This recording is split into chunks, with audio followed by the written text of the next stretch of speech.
Oh, look at it smoking. What do you like best, the smoke or the meat? Meat. Look at it, son. Oh.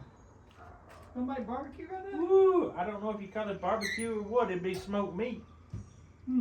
This is you then. Yeah. What do you think about my smoker?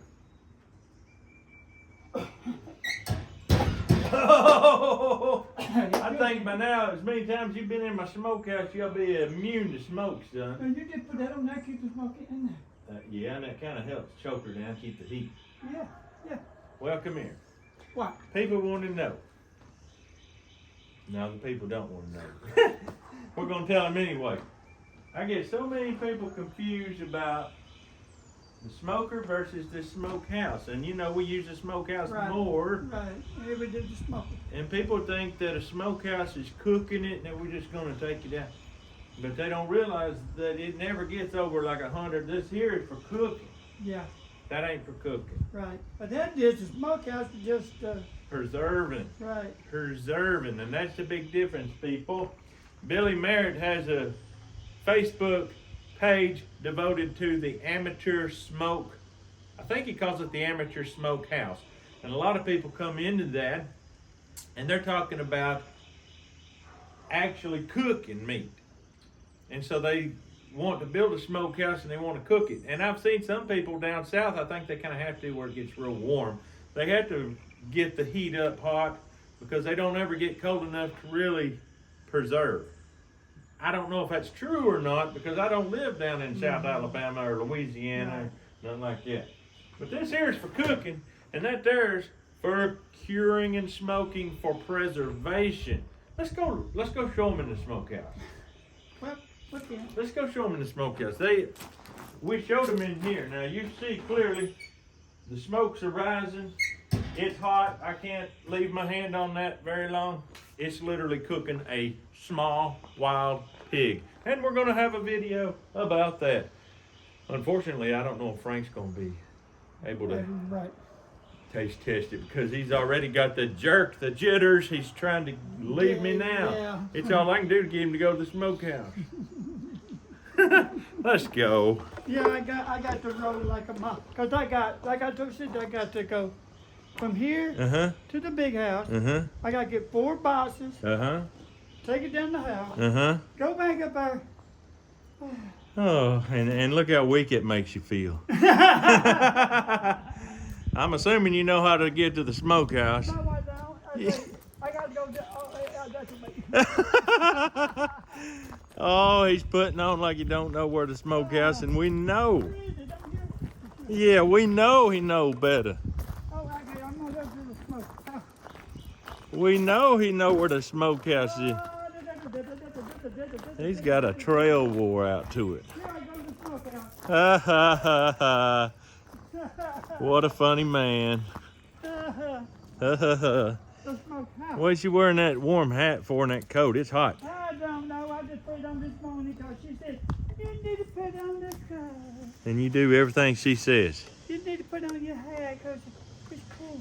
It wasn't cool. It was 55 degrees. I know. But you do everything she said because you're such a good pup. Because if I don't, why don't you do what I said? It's cold. You need to put on the jacket. Just like the other day, I come over here. Why you put that sweater on? It's so cold. I go, oh my goodness, it's 50-something degrees, nearly 60. Open that door, son. I know you know how. What? I know you know I how. tied that thing around my waist when I left. It was dead. It was so awesome. Oh, son. Show me. The kids. Show me, son. Oh man, that's meat. That makes your mouth water. Oh, it does. This right here, folks, beef bacon, and you can see it's not cooked. It got salt cured and smoked, and that's it. You could eat it raw, but it's definitely not cooked. This right here, hog jaw. I came within an ace of slicing some of this for you this morning, but it looked like it being cooked, though. But it's just brown. It's just smoke. It's not cooked. Yeah. Not cooked at all. Look here at this big boy. Yeah. 50 pounds. No, 30. Oh, It's a 30-pound ham. Yeah. Big old boy. and it's not spoiled, and it ain't refrigerated. It's just hanging out here. Just hanging out here doing its thing. Look here. Little wild hog ham. Wild hog now. Just as happy as it can be. It won't go bad. It'll continue to dry and it'll get hard as a rock if we don't do something with it. But it won't spoil. And you know good and well, if you cooked this and hung it out here, it would spoil. You can't cook a bacon. It would fall all apart. All the grease would come out. Yeah. Especially this Mangalitsa. The grease would come out. You couldn't even hang it on a hook. Look how greasy my fingers are because it's in the 60s right Yeah. now. And these things get a little moist when it gets in the 60s and it sort of gets a pellicle on it. But let me tell you something, it won't spoil. It'll be right here when we get ready to eat it. We slice it and fry it, or slice it and eat it. That is, if there's anything left when Frank gets done with it. You know, I mean, everybody knows. Everybody knows. Everybody knows that Michael's always robbing us. Look at that. It's kind of yellow and smoky because it was beef. And it was a grass-fed beef that we finished on grain, so it still Good, stayed a little bit yellow, which means that's good. I mean, the yellow fat has beta-carotene where the white fat don't. Here's a little piece. This will show you there's a lot of meat in that beef bacon. And boy, is it ever good. But back then, people used to make smokehouse in the ground, like. They did smokehouse in the ground, some didn't. I mean, but everybody salted their meat. Oh yeah. Not everybody smoked it, but a lot of people smoked it. My grandpa did smoke it. I They mean, did? I saw it because they had the thing that had salt, Uh-huh. and they salted the meat, not smoked it. Yep. I always buy my salt ahead of time. I got 1, 2, 3. I got 300 pounds of salt right here for next year because the way things go, you never know. And I don't want to leave that up to Right, chance, you know. right. Wait till the last minute and boy, oh boy, what a Right. mess. But, So I mean, as long as you got wood, though, I guess you're all right. we in good shape, son. Look at the. Little creosote built up. We'll have to clean that out. Yeah, that's right. Yeah, we don't want to burn the joint down, but I'm done smoking. There won't be no more smoke here this year. No, it's here now. Yeah, this here can just hang, and little by little, we'll whittle by whittle, and the wild pork I'll probably can in jars because it's just gonna continue to dry out. Fat don't dry out. It might a little bit, but the fat will actually keep the moisture in that meat, like that big ham right there and these bacons. But the wild pork, not so much. So it'll Right. dry out hard as a rock. So we'll probably cut it in cubes and can it. Mm-hmm. We've already got several videos cubing that wild pork up and canning it. But what are you gonna do tomorrow? Do you say something about Tomorrow, I gotta cut beef tomorrow, son. all can be? All kind of beef. Be Mm. whacking and stacking. Yeah. Yeah, and I'll be videoing it. Don't worry, you'll get to see it. Take a little beef sliver. See if that's any good. I'm gonna cut me a big old chunk of that. Man, is that ever good? Mm-hmm. Just Ever straight good. up beef, salty. It's gotta be salty or it'd go bad.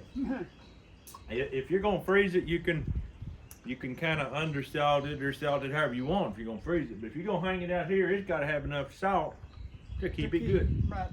Don't want that fat going rancid. When you go to cook it, you really need, in some of these situations, you need to cook it in a little water and let that salt come out, or soak it in cold water. But I like to cook it in my skillet because that speeds up the process. In just a few minutes, dump your water out, fry your bacon, you're done. Yeah, it ain't that salty. Don't hurt a thing. It don't mess up your fat content. So anyway, folks, there you have it. There's your Frank Friday video, and I hope you gained just a little tidbit of knowledge. A lot of you already knew this, especially his age. But some of them are my age, son. Some of them's young. I mean, young. You hear what I'm Yeah, saying? but you think I'm old? I ain't no 80 years, son. Are you picking up what I'm laying down? Yeah, I'm picking up weight laying down. Let me tell you something, son. Young people like me still have a lot to learn, and old people like you have a lot to teach. Right. Right. You know, I don't know how to teach. Ah! Come on, teach me something right here in front of the I class. don't know how. I never smoke ham. I never done nothing like that. Well, come on, you sure eat your share of it. Yeah. But Bob knows. Bob knows.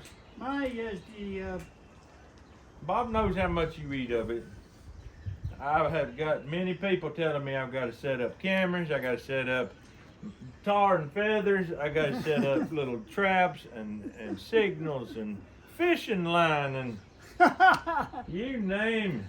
But you can see right here, folks, if he's taking any, he's doing it in small amounts. I still got a good little bit. I think I got enough meat here to get me through the summer. yeah. Yeah, if he'll leave it alone. And I'll even let you eat some of it, son. I How's hear that? you. Yeah. But that's all we got for you today. Billy Merritt, if you want to share this out on your page, that might help a few people to realize the difference between the smokehouse and the smoker. But that's all we got for you today. We hope you have a great day. We'll see you on the next video.